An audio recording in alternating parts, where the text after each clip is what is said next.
Muchísimas gracias al Cuarteto Dal Mare por esta magnífica intervención, que no será la última, porque después, al finalizar el acto, nos volverán a deleitar. Como director del Círculo de Bellas Artes, os quiero dar la bienvenida a esta ya última edición de nuestras cátedras Medicina, Ciencia y Humanismo, un programa compartido con la Fundación Lili. Gracias a José Antonio Sacristán, a Manuel Guzmán, a Cristina Rico, a todo el equipo de la Fundación Lili, por creer en este proyecto que creo que ha sido un éxito rotundo y que creo que podemos ya anunciar que tendrá continuidad la temporada siguiente. Esto se merece un aplauso, por favor. Un aplauso. Muy bien. Bueno, muchas gracias también a Pilar García Velasco, a Sonia Frías, a todos sus equipos, al Departamento de Ciencia e Innovación del Círculo, por su implicación en esta y en otras iniciativas, y gracias al público que nos ha acompañado fielmente en estas 6 charlas o debates y que bueno, creo que han tenido un nivel extraordinario y desde luego hoy estoy seguro que ya van a llegar al culmen total con la presencia de 3 mujeres extraordinarias en sus campos, la poeta y profesora Raquel Lanceros, la científica social Elea Jiménez, serán presentadas después por José Antonio Sacristán, y también contaremos con un cierre por parte de la secretaria general de Investigación del Ministerio, Eva Ortega, y de nuevo gracias a los músicos de Dal Mare. Para estas palabras introductorias me gustaría adoptar un espíritu dialéctico, hegeliano, que no sorprenderá a los que más me conozcan. Es decir, me he propuesto algo rarísimo, que es unir los 3 campos de las personas que van a hablar después, ¿no? La poesía, que practica magistralmente Raquel, y que es la poesía sino el arte de las metáforas, una evaluación de las humanidades y ciencias sociales, de la que Elea es una de las mayores expertas de nuestro país, y el concepto de investigación en homenaje a la secretaria general del Ministerio. Propondré, por tanto, una metáfora sobre la investigación, para tratar de entender la naturaleza de las ciencias sociales y las humanidades. Se trata de una especie de alegoría, una metáfora continuada, que podríamos titular La alianza entre el cazador y el estratega. La palabra española investigación remite al latín vestigium, que significa huella. Consiste originariamente, por tanto, la investigación consiste en perseguir el rastro de restos enterrados, ocultos, para reconstruir el paradero y la dirección de las presas o de los enemigos y bosquejar una dirección hacia la que avanzar. Al igual que el equivalente utilizado en portugués y en algunos ámbitos hispanófonos, pesquisa, derivada de perquiro, que significa en latín avanzar registrando sigilosamente, investigar remite, por tanto, a un paradigma lineal que progresa paulatinamente hacia una meta perseguida. Curiosamente, la otra gran raíz lingüística ligada a la actividad investigadora, presente en el inglés research, recherche, ricerca, deriva en cambio del latín circare, que a su vez procede de circus, es decir, círculo. En este paradigma tenemos la metáfora del rodeo, del sitio, del asedio a una fortificación que se quiere expugnar. Se trata de un movimiento envolvente, circular, en torno a un objetivo bien delimitado. La diferencia entre los dos campos semánticos asociados a la misma actividad, la investigación, presenta, por tanto, notables diferencias. Mientras que el investigador, propiamente dicho, el cazador o espía que sigue las huellas de la presa o el enemigo, debe actuar normalmente con gran sigilo, en soledad. En cambio, un asedio en solitario no tendría sentido, aunque sería muy gracioso. Para sitiar una plaza se necesita una gran tropa, así como aparatos de asalto sofisticados y voluminosos. Mientras que el investigador persigue una presa que a su vez se mueve, se oculta, cambia de dirección y cuya naturaleza meramente se imagina, se adivina por sus huellas indirectas y gracias a la perspicacia del cazador, la ciudad sitiada puede ser identificada, medida, estudiada objetivamente y por fin asaltada por un conjunto bien organizado de soldados dirigidos por un general experto y que cuente con los recursos económicos cuantiosos suficientes para aguantar el asedio. El olfato es la virtud principal del investigador, mientras que el dominio de la técnica y de la estrategia militar es indispensable para el sitiador. La misma diferencia que media entre estas dos actividades, la del cazador y la del estratega, puede encontrarse también mutatis mutandis entre distintas formas de investigar científicamente en la actualidad.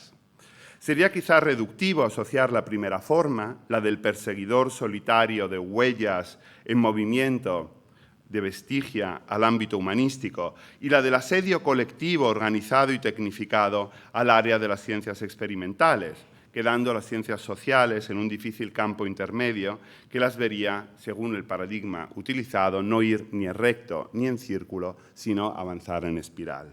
No es mi intención establecer comparaciones entre cada paradigma y cada ámbito de conocimiento, sino recalcar que la actividad investigadora presenta numerosas formas y que todas han sido y siguen siendo eficaces, cada una en su ámbito, en el vasto campo de los saberes humanos. Recientemente, sin embargo, la percepción social de la investigación y de la ciencia en su conjunto se han visto cada vez más reducidos a un único campo, el de las disciplinas científicas consideradas como duras. No es sencillo rastrear las causas por las que se ha producido esta progresiva reducción, este estrechamiento de un espectro semántico tan amplio, ni por qué en países como España se contrapone todavía hoy las letras a las ciencias, mientras que en países como Alemania se habla de ciencias del espíritu, Geistwissenschaften, y ciencias de la naturaleza, Naturwissenschaften. Sea como fuera, las humanidades y en menor medida las ciencias sociales se han visto de algún modo apartadas del discurso hegemónico sobre la I+D+I. En gran medida, hay que reconocerlo, esto ha sido también por su propia responsabilidad.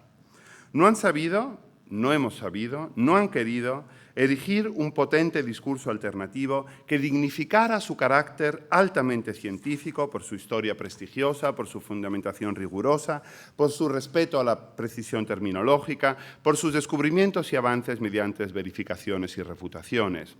Han asumido a menudo pasivamente la imposición de categorías axiológicas que les eran ajenas y han empezado a jugar en desventaja.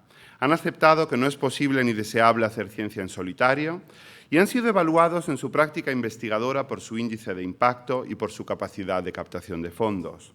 Han importado en sus publicaciones usos lingüísticos y de citación cruzada y compulsiva que no les eran propios. Han rebautizado sus seminarios y grupos de debate como laboratorios y sus clases han incorporado inmediatamente las prácticas. Hoy en día, esos perseguidores furtivos de huellas, los humanistas, son evaluados institucional y socialmente por su capacidad de asediar ciudades. Tienen tan interiorizada la discrepancia entre sus formas tradicionales de investigar y la concepción hegemónica a partir de la cual se les juzga, que tienen dificultades para responder a la pregunta ¿qué significa investigar en humanidades y ciencias sociales? Han interiorizado que es ridículo comparar el esfuerzo realizado en polvorientos archivos y remotas excavaciones con el que se lleva a cabo en flamantes y equipados laboratorios. Si se les pregunta cuál es el impacto de sus investigaciones en la sociedad, a menudo renuncian ya, cansados, a explicar que hallazgos históricos o filológicos, conceptualizaciones filosóficas o estudios lingüísticos han tenido y siguen teniendo repercusiones radicales en el desarrollo económico y social y en general en las visiones que los seres humanos tienen de sí mismos. Esta reducción sería ya grave de por sí si solo afectara al campo de las humanidades. Pero lo que a menudo no se acierta a ver es que también tiene repercusiones negativas para el otro campo, el de las ciencias experimentales y las ingenierías. Y ello no solo porque las ciencias duras necesitan una base humanística, ética e histórica que las oriente y las complemente, también porque esta reducción semántica está afectando negativamente a la investigación básica, de cariz fundamentalmente teórico, que en toda ciencia experimental debe preceder a la aplicación práctica de los de los hallazgos. Y es que en una parte de la sociedad, desencaminada muy a menudo por los medios de comunicación, se ha impuesto una mentalidad cortoplacista que evalúa la I+D+I en base a sus resultados rápida y directamente aplicables, patentables y consumibles. El coche sin conductor, la potabilizadora de agua en condiciones extremas, son algunos casos de éxito científico más fácilmente comunicable a la sociedad, pero no siempre se cuenta que para llegar hasta ellos es necesaria una gran cantidad de investigación básica, a menudo fallida y anónima, un tipo de ciencia que hoy recibe cada vez menos reconocimiento social. Termino.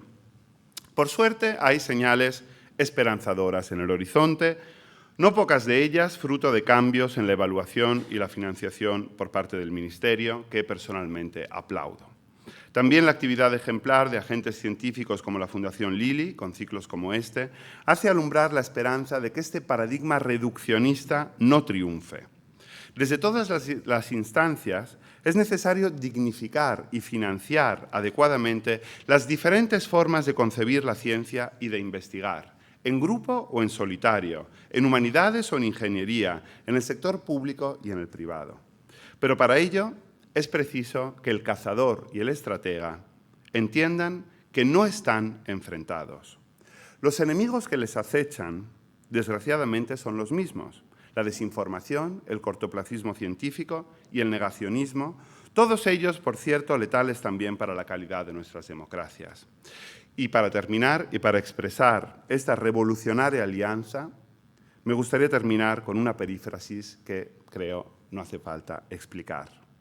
Cazadores y estrategas del mundo, uníos, no tenéis nada que perder salvo vuestros prejuicios. Muchas gracias.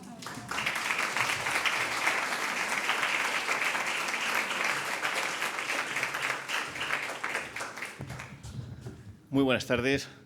En nombre de la Fundación Lilly quisiera darles las gracias por acompañarnos una vez más, porque veo muchas caras conocidas, a este último acto del ciclo Ciencia, Medicina y Humanismo que empezamos en el mes de noviembre. Como ven ahí, parece que no ha pasado el tiempo, ¿no? Han sido 5 conferencias y este debate final con el que hoy terminamos.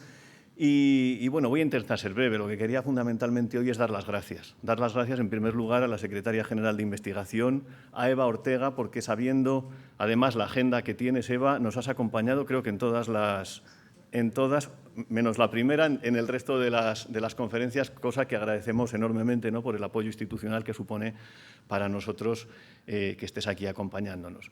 En segundo lugar, al Círculo de Bellas Artes, a su director, Valerio Rocco, y a todo el equipo también del Círculo, ¿no? Recuerdo bien la primera reunión que tuvimos en tu despacho, Valerio, hablando de la sintonía de intereses del Círculo con la Fundación Lili. Nos interesaban los mismos temas. Lógicamente, los temas que dan nombre, ¿no?, o dan título a estas conferencias, y tú nos hablabas de la innovación, del arte. Rápidamente surgió la sintonía y esta idea de empezar el ciclo, que yo creo que no ha podido ser más exitosa. Nos hemos sentido pues, de maravilla, ¿no?, acogidos en esta sala, ya, bueno, pues, como en casa, ¿no?, prácticamente, así que muchísimas gracias al Círculo y a todo el equipo por ello. También, por supuesto, al Cuarteto Dalmare, buenos amigos que ya nos han acompañado en otras actividades de la Fundación, relacionadas con Andrés Laguna, el humanismo, etcétera, gracias a los cuatro. Y, por supuesto, pues a las dos ponentes o debatientes que hoy nos acompañan. Yo creo que es una sesión muy esperada. Viendo el título, todos los títulos son atractivos, pero yo creo que cuando uno ve este debate sobre ciencias sociales y humanas, las otras ciencias, que yo creo que todos tenemos claro que no son las otras ciencias, sino que son ciencias de primera, ¿no?, como merecen, pues, como digo, un debate de lo más interesante y atractivo. Y sin más preámbulo, pues voy a pasar a presentar a las dos intervinientes en el día de hoy. Brevemente, también, bueno, conocidas y que también han participado con nosotros en actos de la Fundación. En el caso de Elea Jiménez, es consejera científica de la Fundación, y Raquel Lanseros pues, ha participado también en algunas de las iniciativas, concretamente hace 2 años, en el número de revista de Occidente, Pensar la ciencia, con un artículo titulado Poesía y descubrimiento, ¿no? Recuerdo que hablábamos de que la poesía también nos sirve para descubrir el mundo y a nosotros mismos, ¿no? Elea Jiménez Toledo es doctora en documentación por la Universidad Carlos III de Madrid y científica titular del Consejo Superior de Investigaciones Científicas, donde dirige el grupo de investigación sobre libro académico ILIA. Entre 2020 y 2022 ha sido directora del Centro de Ciencias Humanas y Sociales del CSIC. Elea es además, como he dicho, consejera de la Fundación.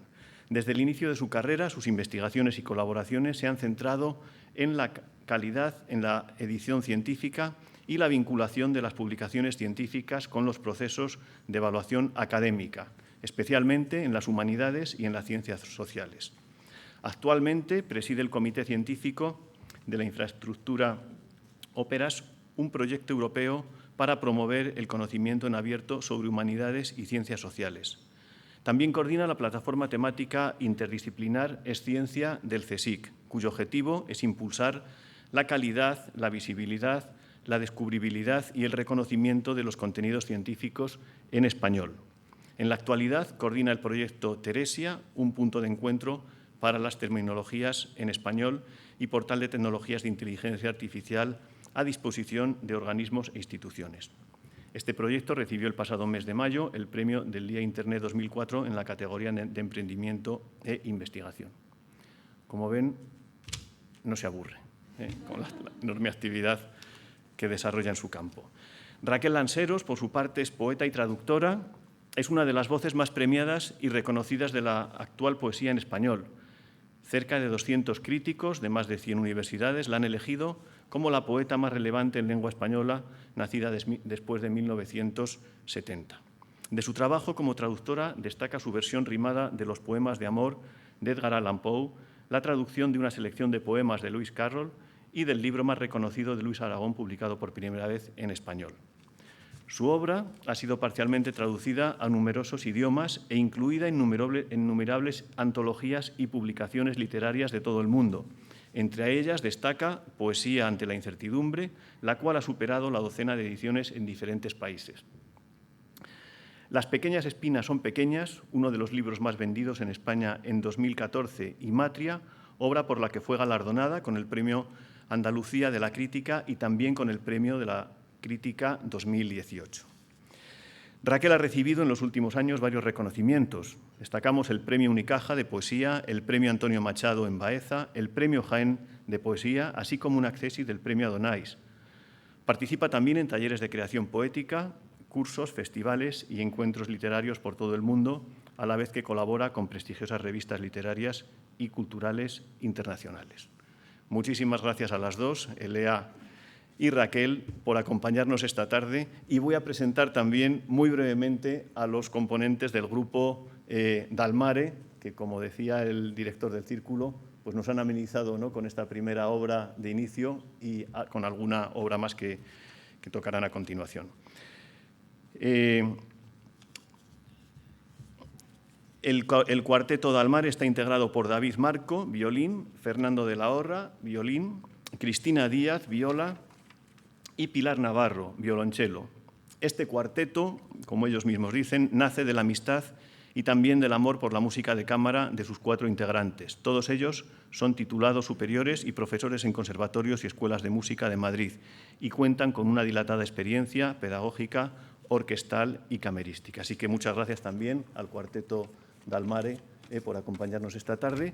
Y sin más, pues les dejo ya con Elea Jiménez y Raquel Lanseros, que nos hablarán sobre ciencias sociales y ciencias humanas, las otras ciencias. Cuando queráis. Muchas gracias.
Buenas tardes a todos.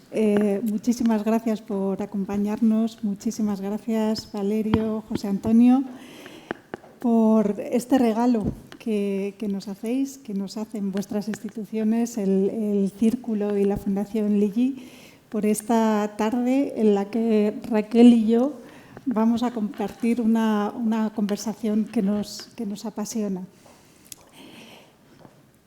Las humanidades y las ciencias sociales son esenciales. Requieren de esfuerzo para ser percibidas. Su valor no es siempre evidente a simple vista, pero lo tienen. Nos salvan a diario. Forman parte de la solución a los problemas complejos que enfrentamos. Se hermanan con las ciencias experimentales. Como ellas, son hijas del azar, frutos del cálculo. Nos construyen desde fuera hacia adentro. Son intrínsecamente humanas. Dan testimonio de lo mejor que somos. De lo mejor que hemos sido. De lo mejor que seremos.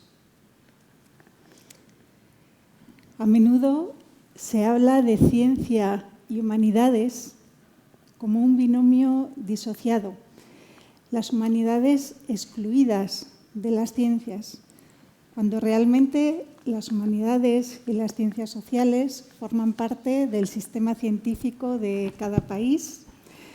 Hay investigación en humanidades y en ciencias sociales, estamos los investigadores en humanidades y en ciencias sociales, nos regimos por las mismas normas, tenemos metodologías científicas, seguimos las mismas dinámicas que en el resto de ciencias, los mismos contrastes, los mismos procedimientos de evaluación y, por tanto, no hay diferencias en nuestros modos de proceder con respecto a otras disciplinas científicas.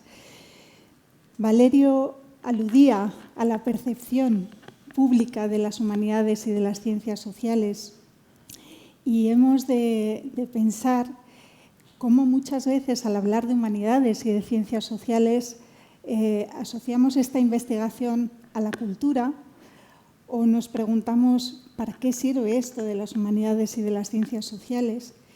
Y pocas veces pensamos en aquello que la filósofa Judith Butler resume o cita como el valor público, como el bien público que es la investigación en humanidades.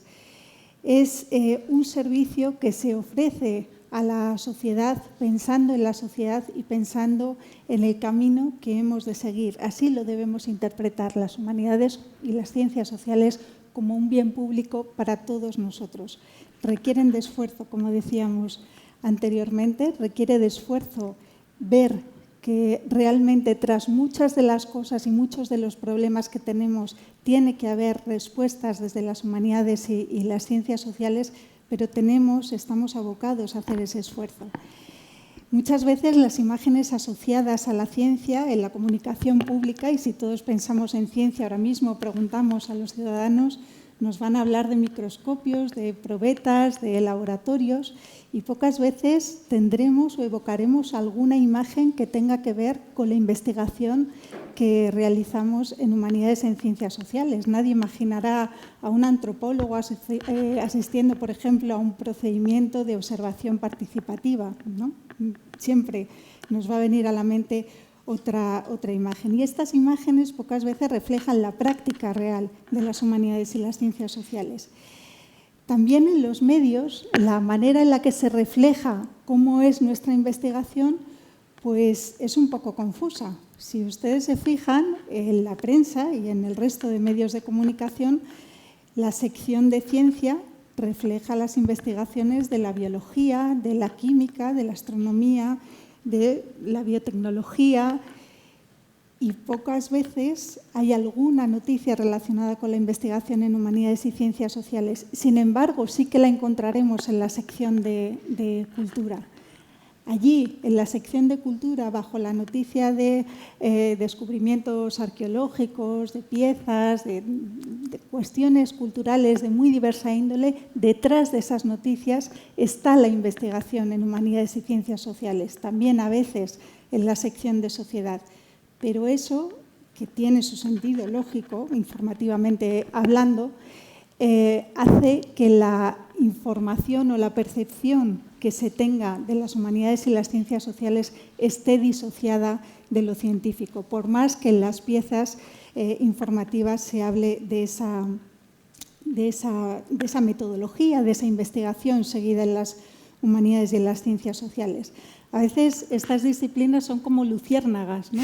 Nos deslumbran con alguna noticia, con alguna excavación, con algún pecio de algún océano, con la asignación de la autoría, por ejemplo, a las obras de Lope de Vega, que no estaban asignadas a él gracias a la labor de los lingüistas computacionales, etc. Y tras ese deslumbramiento, tras esa luz, las humanidades y las ciencias sociales se repliegan y vuelven a la oscuridad, pero en esa oscuridad siguen haciendo luz, siguen trabajando en ese valor público que pocos vemos, pero que existe.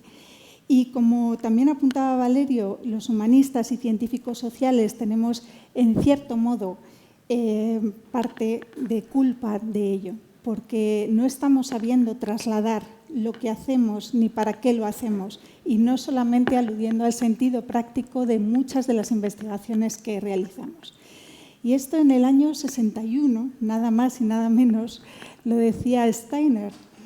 Steiner escribió un ensayo, El abandono de la palabra, y decía o se refería a cómo algunas disciplinas humanísticas y sociales habían renunciado de algún modo al uso de su lenguaje propio, de sus modos propios, adaptándose a la codificación matemática para así situarse en un terreno plenamente científico, porque realmente no se sentían como científicos. Y voy a citar textualmente dos ideas que él apunta y que resumen muy bien este pensamiento.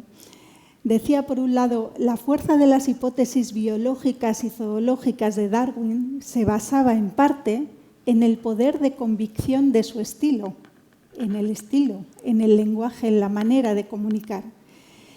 Y es muy crítico con economistas, con filósofos, con historiadores y con sociólogos. De los sociólogos en concreto, dice que buena parte de la sociología actual es aliteraria o directamente antiliteraria. Está concebida en una jerga de vehemente oscuridad. Siempre que es posible, la palabra y la gramática del significado literario se sustituyen por el cuadro estadístico, la curva o el gráfico. Cuando tiene que ser verbal, la sociología pide prestado, cuanto puede, al vocabulario de las ciencias exactas. El problema que identificó Steiner aún permanece, aunque han cambiado las cosas.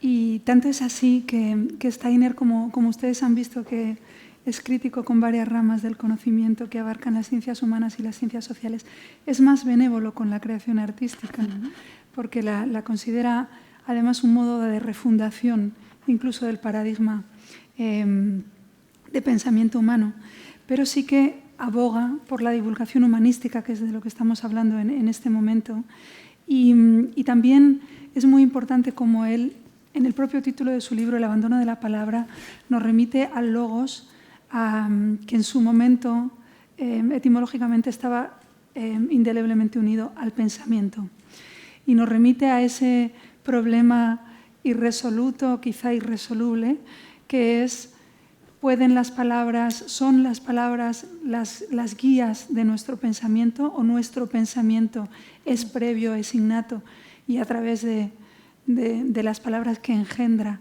puede generar?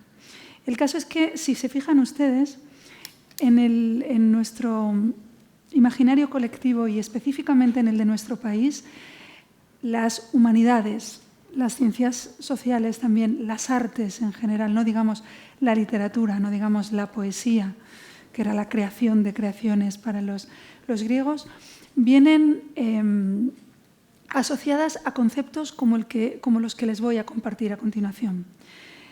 Creatividad, inspiración, pasión, imaginación, representación, composición. Sin embargo, las ciencias puras, en este caso las ciencias experimentales, tangibles para entendernos, en nuestro imaginario colectivo resuenan con otros conceptos completamente diferentes, aparentemente, como experimento, diseño, fórmula, incluso formulación, método, teoría, observación, hipótesis, computación, ensayo-error. Cualquier persona que se acerque a la creación artística y cualquier persona que sepa un poco de la investigación científica en el término de las ciencias puras, sabe que todos estos conceptos son absolutamente intercambiables. Sabe que no existe el arte sin una formulación, sin una observación, sin un experimento, sin un diseño, y sabe que tampoco existe ningún tipo de hipótesis que pueda ser posteriormente refutada o bien confirmada sin la inspiración, la pasión, la imaginación, el punto de partida de cualquier método, por muy protocolizado que esté, siempre es una asociación libre de ideas que en este sentido se parece a las epifanías artísticas. Por lo tanto, no es casual, seguramente no hay nada inocente en el hecho de que nosotros en 2024 y en el espacio en el que habitamos nos parezca que nos estamos refiriendo a vías de conocimiento totalmente opuestas, cuando en realidad son complementarias, son hermanas y son indisociables. Los grandes científicos hablan de cuestiones como el sweat and tears, el sudor y las lágrimas, que siempre ha sido aludido por los poetas. Decía el gran Baudelaire que el primer verso de un poema lo regalan los dioses y el resto se lo trabajan los seres humanos penosamente con el sudor de su frente. Fíjense si estamos hablando de la misma cosa. Hay un sabio, un colega de la Universidad de York, que se ha inventado un laboratorio de la imaginación donde une biofísicos, físicos cuánticos, con poetas, con músicos, y dice: si el arte es introvertido sobre el sudor y las lágrimas necesarias para dar forma a la idea original y prima la idea de la facilidad y de la explosión y del rapto, la ciencia es casi muda sobre sus epifanías y sus necesarios e innegables momentos de inspiración. Hay un grado de lógica y de método en el análisis y la evaluación de una idea científica. Perdón, pero no existe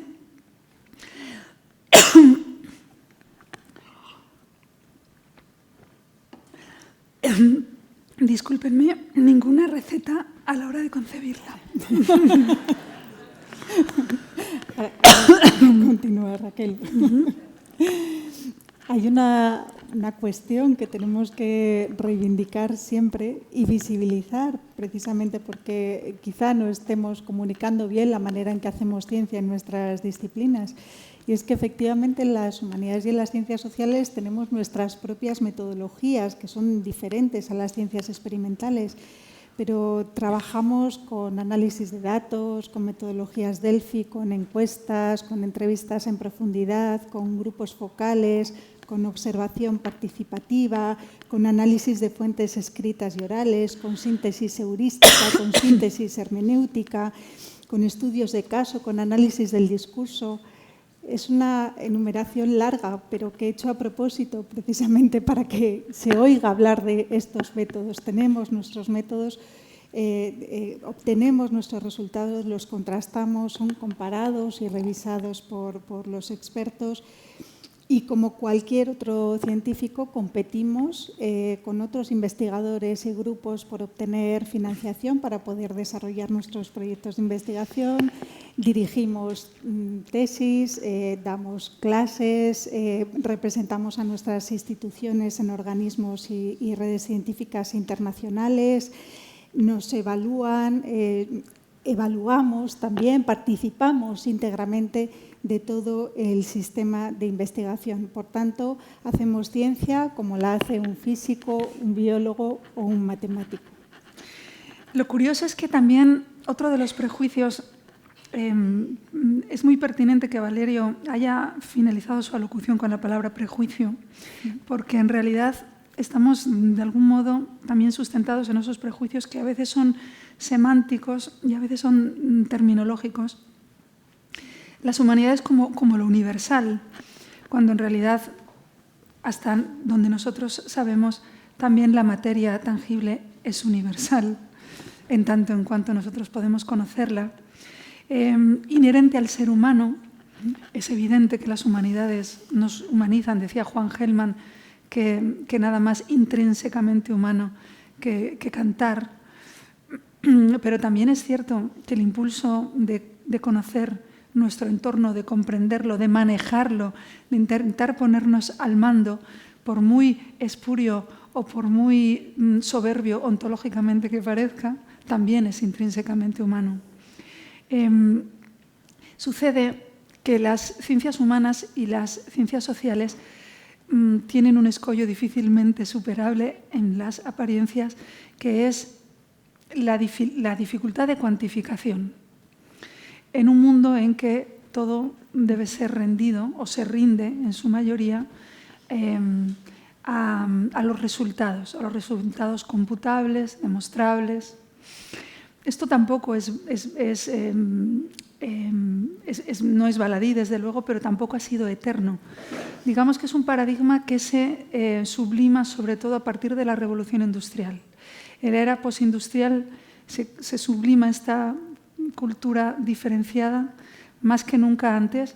Y fíjense que yo les voy a traer una rima de Gustavo Adolfo Bécquer, un poeta posromántico, romántico tardío, del que Campoamor decía que escribía suspirillos germánicos con cierto desdén. Y lo digo porque lo de germánicos tiene mucho que ver en lo que estamos hablando, no solamente como aquellos que se inventaron el yo que pronunciamos hoy en día cada vez que decimos yo, ese yo lírico y poético y un poco ególatra, sino también porque da cuenta de esa otra concepción de las ciencias espirituales, las Geisteswissenschaften, que ha aludido Valerio, que es muy importante y aludiré después.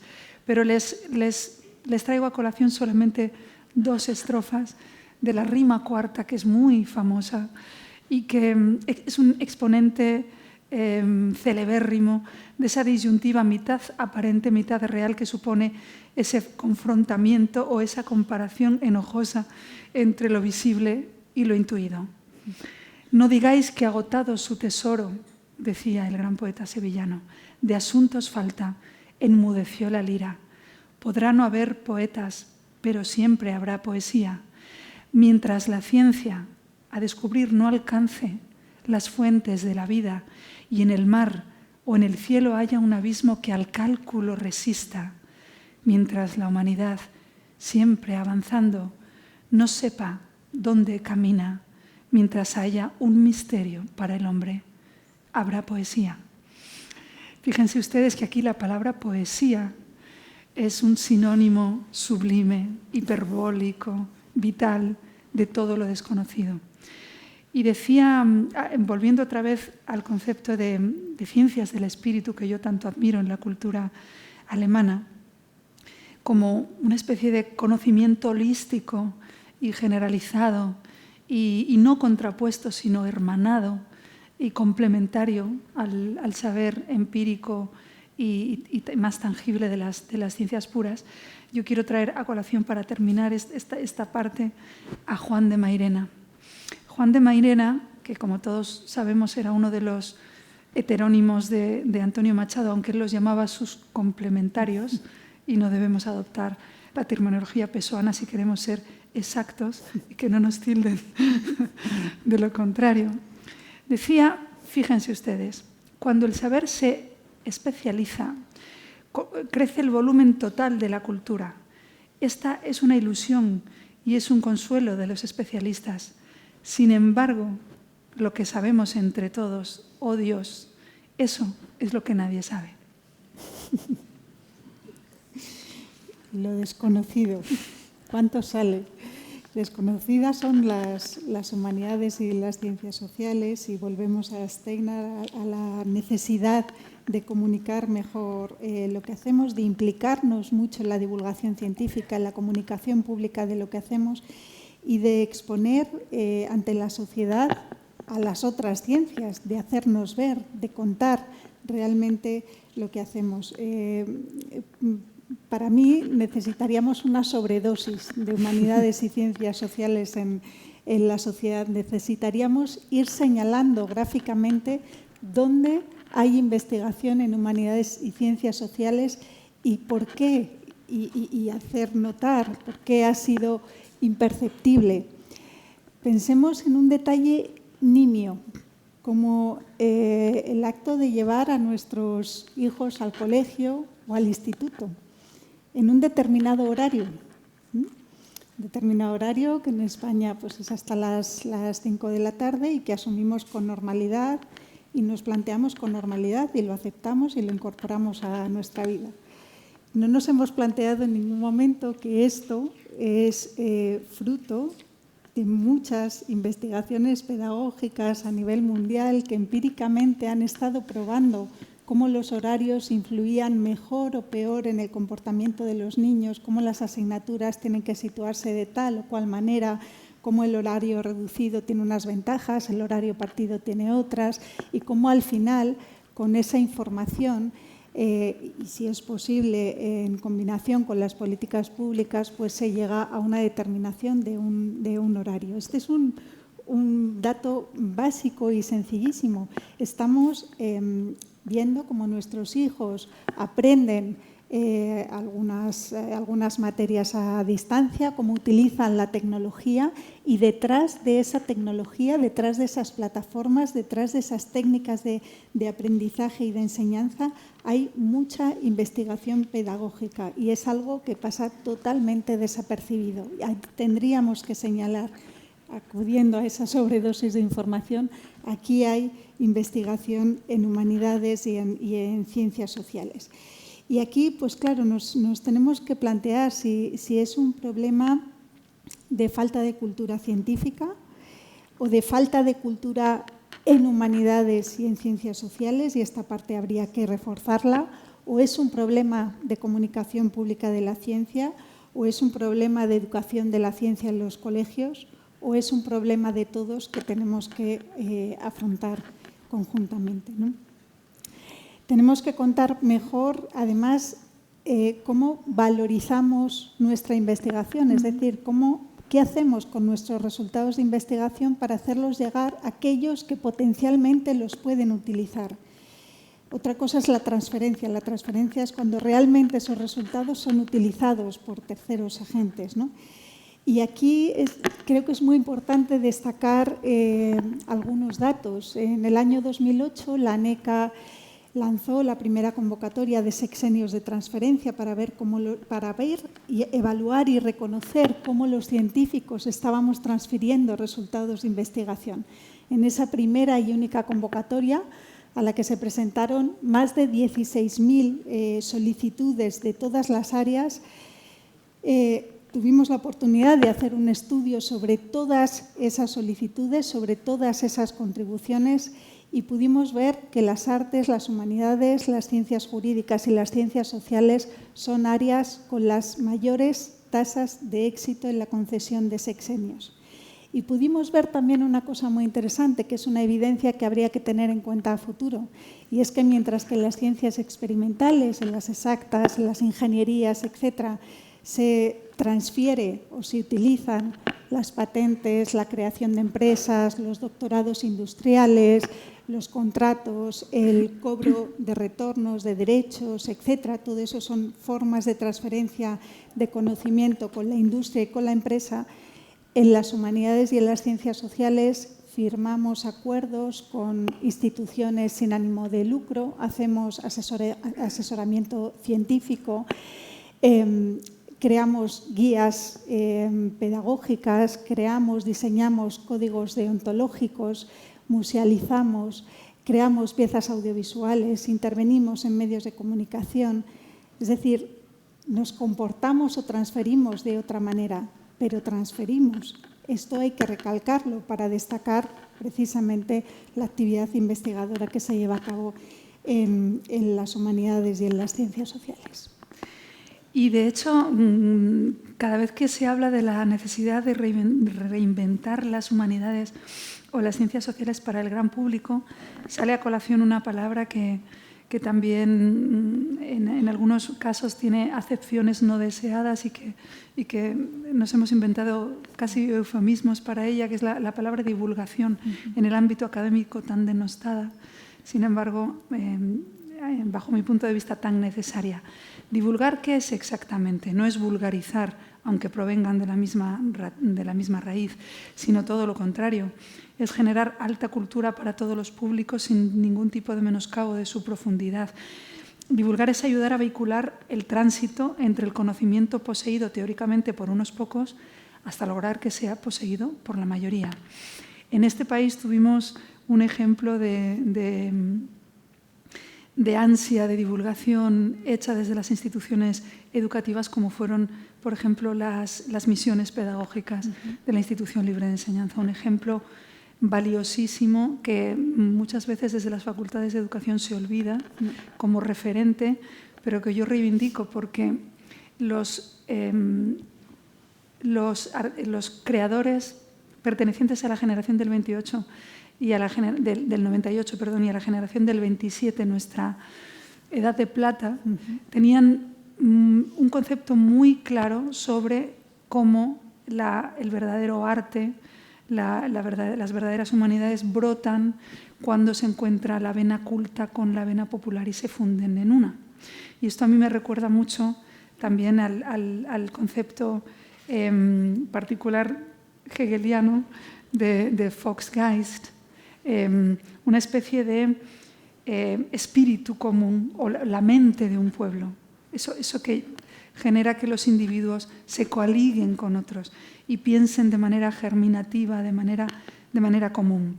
Pensar la ciencia y el arte en sociedad, en contraposición a la torre de marfil que muchas veces desde las instituciones se ha venido preconizando, incluso desde las académicas, en un elitismo mal entendido que no significa necesariamente profundidad, sino separación.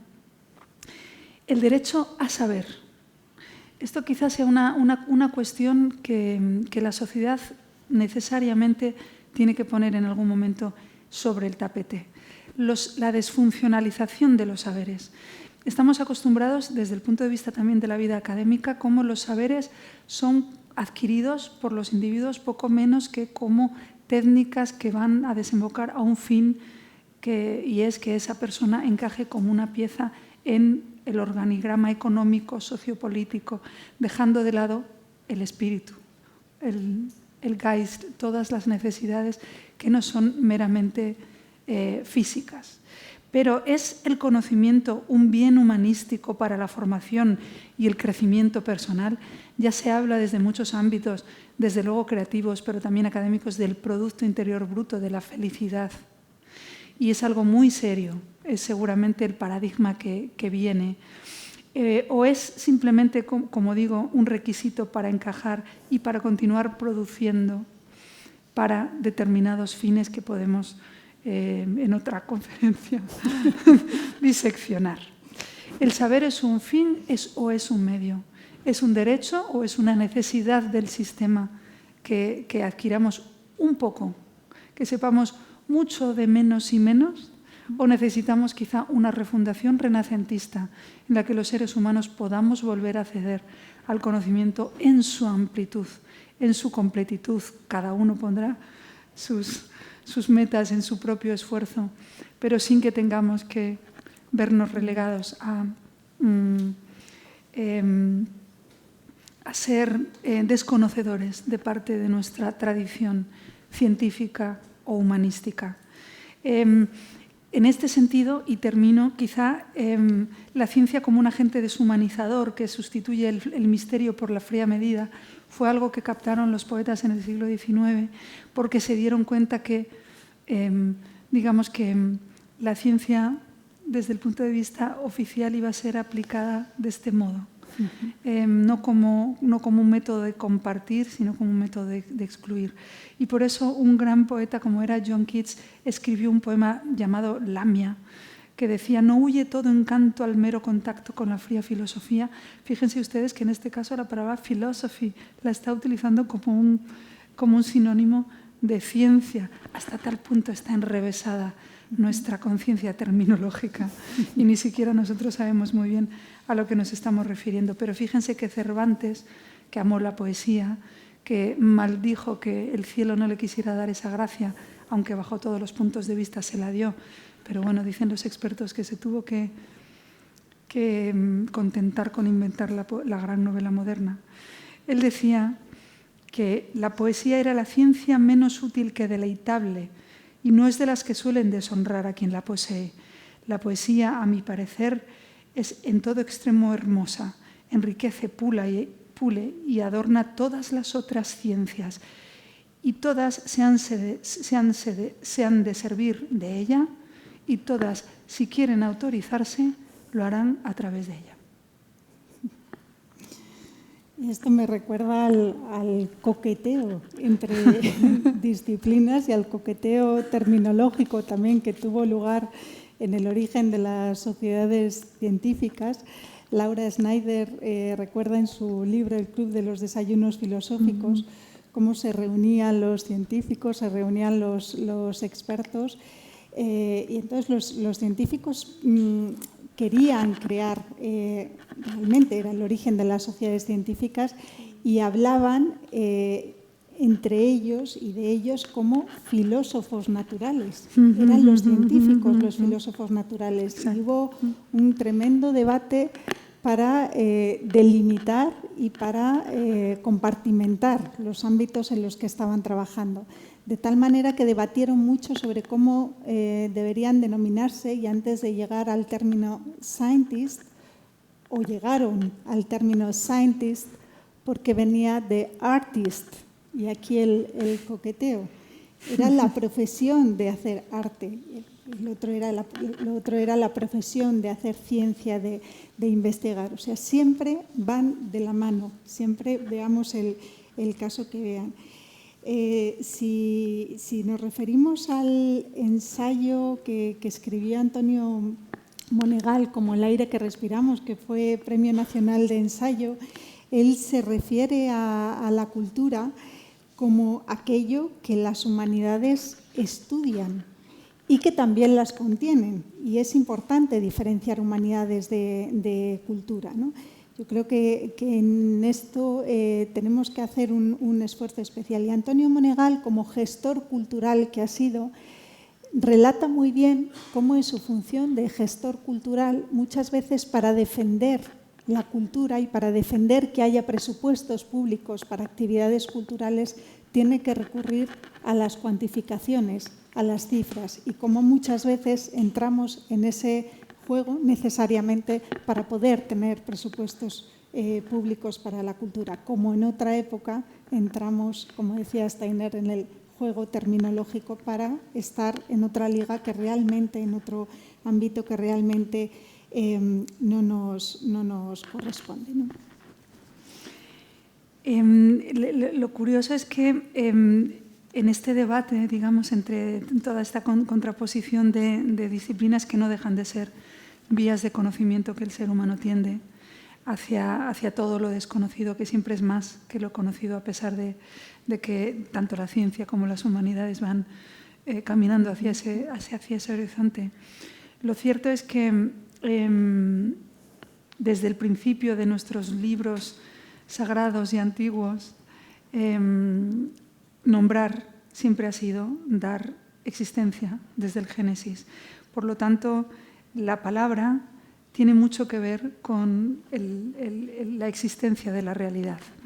Y en este sentido tiene razón Elia cuando habla del debate terminológico, de no haber sido capaces, quizá, desde el punto de vista de las humanidades, de ganar la batalla del relato, que es es un concepto que tan de moda hoy en día, ¿no? Pero lo tangible frente a lo etéreo, digamos, la intuición como forma de conocimiento debería ser reivindicada como una forma de conocimiento tan válida pese a que no puede ser cuantificable. Decía Heidegger, el conocimiento intuitivo es un comportamiento del alma, de la conciencia. Con él concuerdan todos los teóricos del innatismo, como por ejemplo es una de las tesis defendidas por lingüistas como Chomsky. Con él concuerda, por ejemplo, la filósofa María Zambrano cuando dice: el sentir del centro vive dentro de la conciencia y más de ella, más adentro. Pero volvemos a la incapacidad de saber si el pensamiento y el lenguaje se anteceden, se suceden o bailan juntos en el cosmos eternamente. Vygotsky, por ejemplo, pone hincapié en el área sociolingüística como una adquisición solamente social y, por lo tanto, post-nacimiento. Es eterna la conciencia, es nuestra conciencia, forma parte del uno que siempre estuvo, que siempre estará. La ciencia se aproxima a lo existente tomando fotografías y el aire y el arte vislumbrando el aroma de una presencia que solo puede relatar. Es Dios, el uno, la energía, el cosmos, la propia materia. Tiene razón Walt Whitman cuando, dando un paso más allá del paso dado, por ejemplo, por Dante, cuando del pensamiento medieval pasa al pensamiento renacentista, con esa gran revolución de poner el anthropos, el ser humano, en el centro de lo amado y de lo amable. Igual Whitman da un paso más allá y dice que nosotros, nuestras células, son el universo mismo, que son Dios. Si nos damos cuenta, vivimos en un tiempo que ya no es antropocéntrico, que tampoco es teocéntrico, que es producción, dinero céntrico. Esto lo denunció Mary Shelley con Frankenstein cuando maldijo la soberbia óntica que iba a ser capaz de creer, que iba a ser capaz de crear al mismo ser humano. Y no le hicimos caso. Sí, y ahí hablabas, Raquel, de lo tangible y de lo etéreo, de lo tangible y de lo intangible. Y realmente, si nos referimos a nuestra realidad diaria, pues a veces enfermamos o enferman nuestros seres queridos, acudimos a los médicos, nos diagnostican, nos hacen pruebas con equipamientos sofisticados, nos tratan gracias a la investigación farmacológica, biomédica, y entendemos a la primera que esa investigación biomédica y farmacológica es necesaria, ¿no? Y si esa enfermedad es grave o es dura o tiene un tratamiento difícil, la comunicación del médico al paciente es esencial, es crucial. Y la manera de comunicar ha de estar basada también en lo que se sabe sobre la comunicación, ha de estar basada en esa disciplina social que es la comunicación, que tiene sus métodos, que tiene sus evidencias, que tiene sus enseñanzas y que ayudan precisamente en esa fase de comunicación. De nuevo, ¿por qué no percibimos que hay investigación detrás de eso que nos afecta tan directamente en nuestra vida, ¿no? De nuevo, hay que recurrir a la pregunta retórica de si falta cultura científica o cultura sobre las humanidades y las ciencias sociales. Y como también ha quedado claro que en muchos casos esto es una batalla terminológica, queríamos simplemente poner el foco de una manera breve pero intensa sobre el hecho lingüístico. Es decir, que cuando utilizamos la lengua solemos tener de nuevo la arrogancia de pensar que nos pertenece. Y desde luego si hay algo que no nos pertenece, que es un legado por nuestros días, algo así como un legado usufructuario, es la propia lengua, el propio lenguaje como capacidad de nuestra especie de comunicar lingüísticamente a través de sonidos articulados que compuestos generan símbolos, pero cuyo origen es un absoluto misterio. Nadie sabe el momento en el que nace el lenguaje. Los otorrinolaringólogos juran y perjuran que las cuerdas vocales son un esfínter más como el resto del cuerpo humano diseñado para separar la respiración de la deglución. ¿En qué momento, cuándo, como diría Jaime Sabines, hubo un antepasado llamado homínido, llamado Homo sapiens? A mí me gustaría llamarlo Homo poeticus porque seguro que eso sí lo era, que se le ocurrió que exhalando el aire a los pulmones fuera con un set de fonemas muy finito, podíamos hacer una representación de la realidad que excediera la realidad misma y que fuera en la cual nosotros ontológicamente, epistemológicamente vivimos. Lo digo porque muchas veces se obvia la importancia que tiene el lenguaje. Casi la digamos, el misterio, el duende de algo que no controlamos, que no nos pertenece y que deberíamos sentir como un regalo y cuidarlo.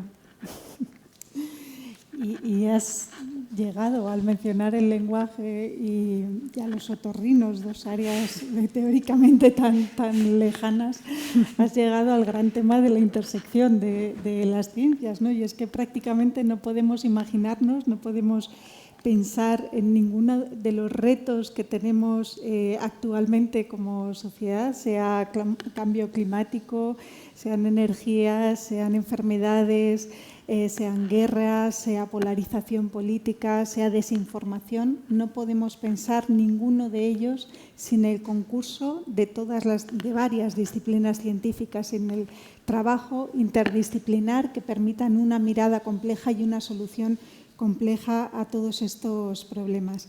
Hay un hecho muy llamativo que observo pues, en científicos con una trayectoria muy dilatada.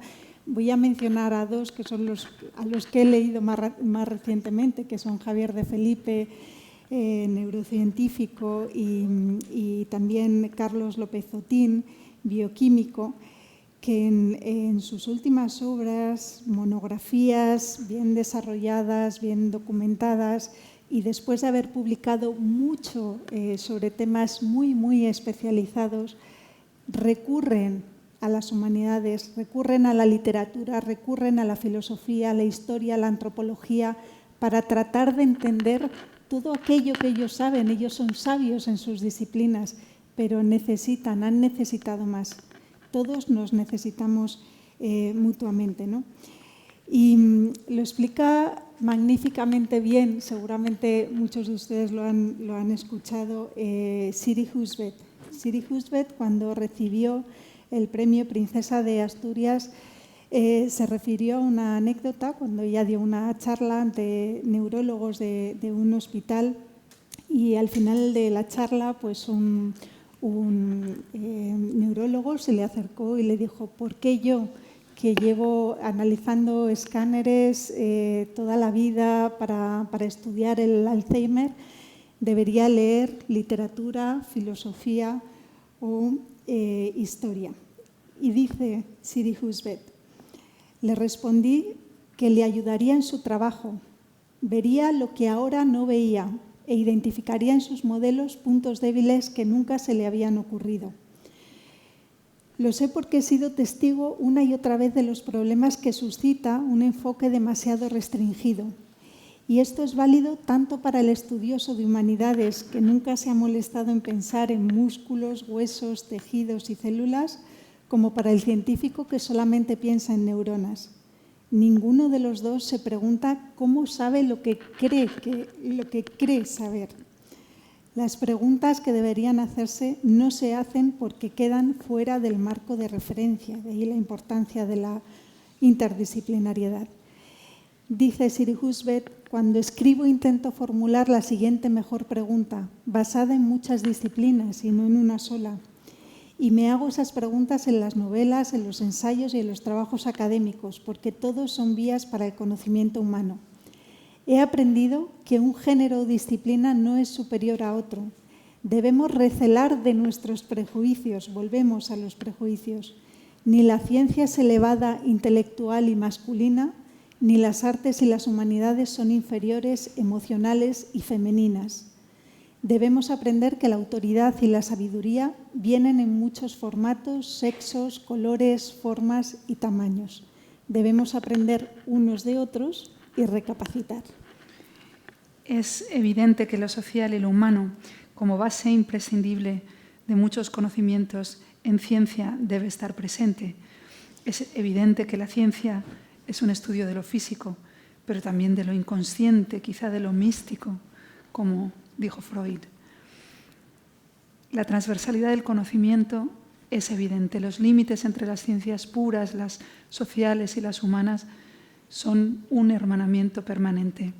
Podemos hablar de las dos culturas que enunció C.P. Snow, que ya denunció en 1959 esta mutilación que supone adscribirnos solamente a una de ellas desde la más tierna adolescencia, en el instituto. Y en este sentido, el filósofo de la ciencia Karl Popper afirmó: una gran obra de arte, como una gran teoría científica, es siempre un cosmos impuesto sobre el caos, en sus tensiones y armonías, inagotables incluso y sobre todo para su propio creador. Pero si nos ponen el capote, entraremos al trapo. Lo digo brevemente porque a pesar de estar sometidos a ese utilitarismo, a pesar de que yo he escrito un poema que se titula ¿Para qué la poesía? Porque estoy cansada de que me lo pregunten, la poesía, ¿para qué? ¿No? Para que siempre sea medida por el rasero de lo utilitario, cuando no sucede eso con ninguna otra cosa, mucho menos útil aparentemente. Yo siempre digo, ¿útil para quién? El caso es que las cifras de las humanidades, el Producto Interior Bruto de este país, según los resultados de la cuenta satélite de cultura en España, del Ministerio de Cultura y Deporte, indican que en 2021 la aportación del sector cultural al Producto Interior Bruto español se cifró en 2,3%, situándose en el 3,4% si se considera el conjunto de actividades económicas vinculadas con la propiedad intelectual. Sin palabras. Dos voces admiradas acuden a este cierre, la del humanista Nuccio Ordine y la del poeta, el gran Federico García Lorca. Ambos contaron con maestría y brillantez lo que nosotras muy humildemente hemos tratado de recoger en esta conversación. Nuccio Ordine, en este libro, La utilidad de lo inútil, se refiere a cómo le gustaba contar siempre al inicio de sus clases una anécdota basada en un relato, un discurso de David Foster Wallace, que decía: había una vez dos peces jóvenes que iban nadando y se encontraron por casualidad con un pez más viejo que nadaba en dirección contraria. El pez más viejo los saludó con la cabeza y les dijo: buenos días, chicos, ¿cómo está el agua? Los dos peces jóvenes siguieron nadando un trecho. Por fin, uno de ellos miró al otro y le dijo: ¿qué es el agua? El mismo autor, David Foster, dice: el sentido inmediato de la historia de los peces no es más que el hecho de las realidades más obvias, ubicuas e importantes, son a menudo las que más cuesta ver y las más difíciles de explicar. Y dice Nuccio Ordine: como le sucede a los dos peces más jóvenes, no nos damos cuenta de qué es en verdad el agua en la que vivimos cada minuto de nuestra existencia. No tenemos, pues, conciencia de que la literatura y los saberes humanísticos, la cultura y la enseñanza constituyen el líquido amniótico ideal en el que las ideas de democracia, libertad, justicia, igualdad, derecho a la crítica, tolerancia, solidaridad, bien común, pueden experimentar un vigoroso desarrollo. Toma la palabra Federico García Lorca. En los primeros días de septiembre de 1931, Federico García Lorca leyó en su pueblo natal su inmortal alocución a Fuente Vaqueros con motivo de la inauguración de la biblioteca. Libros, libros.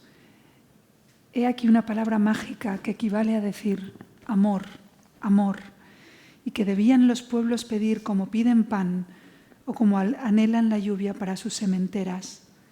Cuando el insigne escritor ruso Fyodor Dostoyevsky estaba prisionero en la Siberia, alejado del mundo, entre cuatro paredes y cercado por desoladoras llanuras de nieve infinita, pedía socorro en carta a su lejana familia y solo decía: enviadme libros, libros, muchos libros para que mi alma no muera. Tenía frío y no pedía fuego, tenía terrible sed y no pedía agua, pedía libros, es decir, pedía horizontes, es decir, escaleras para subir la cumbre del espíritu y del corazón, porque la agonía física, biológica, natural de un cuerpo por hambre, sed o frío dura poco, muy poco, pero la agonía del alma insatisfecha dura toda la vida.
¿Quién pudiera creer, seguir creyendo en ti que eras quien creyó que fuiste, aquella que yo creí ser algún día?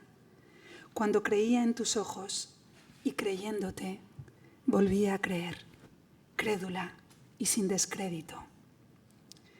Hoy me cuesta creer que te creyera, y sin embargo, aunque no me creas, nada quisiera más que creer de nuevo.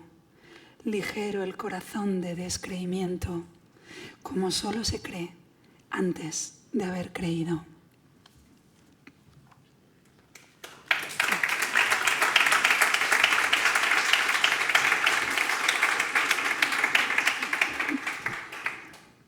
Y este poema de amor, que tiene un título científico, llama Azul, porque fueron los científicos los que me dijeron que en el fuego, aunque la representación general que hagamos de él gráfica es roja, naranja y amarilla, la parte de la llama que tiene más grados empíricamente cuantificables es la parte azul.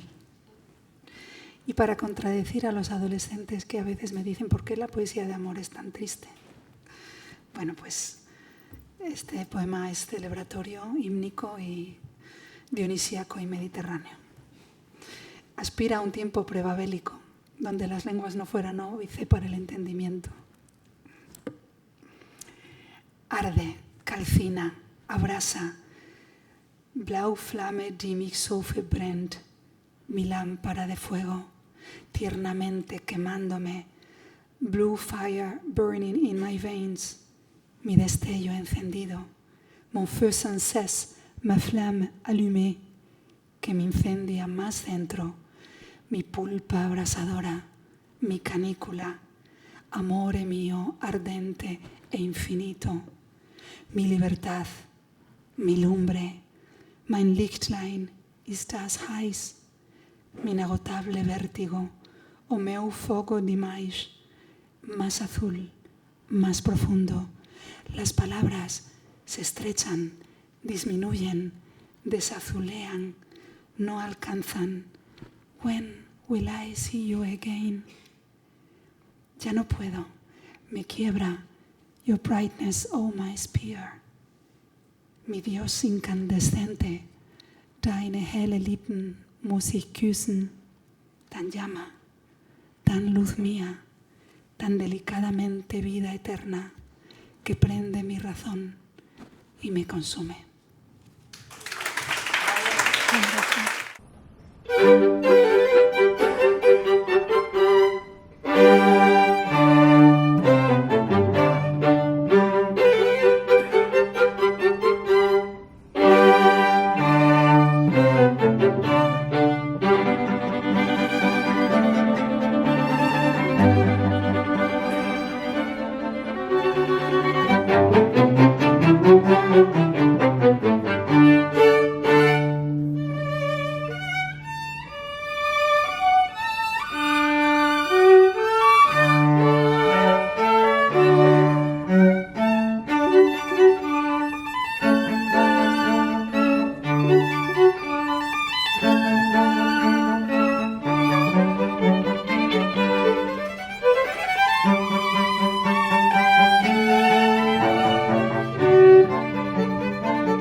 Gracias de nuevo por esta magistral interpretación al Cuarteto Dal Mare y para terminar este acto tan bonito, tan hermoso, la Secretaria General de Investigación, Eva Ortega. Un aplauso para ella.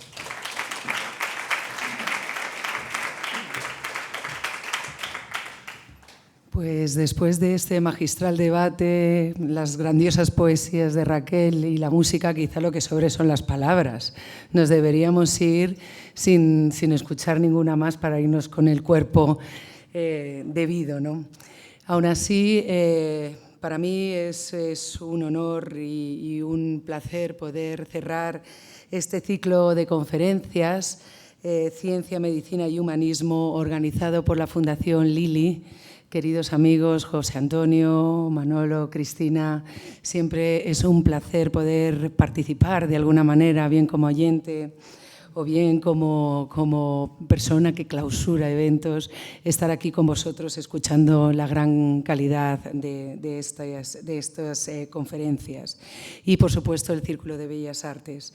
De estas conferencias he sido partícipe casi a un 100%. Como habéis comentado, desafortunadamente me perdí la primera, la de inauguración, en boca de Luis García Montero, con la ciencia poética. Y desde entonces hasta este broche de oro con Raquel Lanceros y con Elea Jiménez, han pasado montones de conferenciantes, bueno, 3, 4, pero de una gran calidad, como han sido José Ramón Alonso hablándonos de Cajal, Lola Pons del léxico y Araceli Mangas. Permitidme expresar mi más sincero agradecimiento a Valerio Rocco, director del Círculo de Bellas Artes, y a José Antonio Sacristán, director de la Fundación Lili, por su impecable organización y por brindarnos este espacio tan enriquecedor. Agradezco también la música, esa música que nos acompaña y que nos enriquece el alma. Así que muchas gracias, Cuarteto de Cuerda, por vuestra maravillosa interpretación, que ha añadido un toque extra, sin duda, de elegancia y profundidad a este evento. En esta tarde de lunes no se podía olvidar, y por eso no se ha hecho, el explorar el fascinante cruce entre las ciencias sociales y humanas y su lugar en el vasto universo del conocimiento. Gracias de nuevo, queridas ponentes, por iluminarnos. Nos habéis iluminado con vuestro conocimiento y perspectiva. Vuestras intervenciones han sido un recordatorio poderoso de la importancia de integrar las ciencias sociales y humanas con las ciencias naturales exactas. Este diálogo interdisciplinar es esencial para abordar los complejos desafíos que enfrenta nuestra sociedad. Hay que llegar a borrar esa fina línea que separa las ciencias de las letras. La pregunta que hemos abordado hoy, ¿las otras ciencias?, nos invita a reflexionar sobre el valor y la contribución de las ciencias sociales y humanas en nuestra comprensión del mundo. Estas disciplinas nos ofrecen herramientas críticas para entender la condición humana, la cultura, la sociedad y la historia. Son ciencias que nos enseñan a pensar, a cuestionar y a imaginar futuros posibles, aportando un complemento indispensable a las ciencias experimentales. Reflexión que estuvo también presente el otro día en la presentación de la Oficina Nacional de Asesoramiento Científico en boca del presidente del Gobierno. Como secretaria general de Investigación, creo firmemente que el humanismo debe ser una parte integral de la ciencia.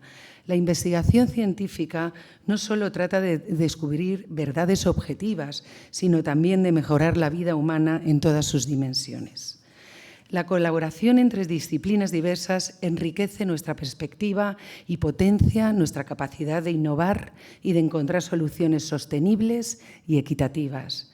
No hay que olvidar que el humanismo, que proviene de la palabra humano, es un neologismo que significa tierra y pertenencia a la tierra.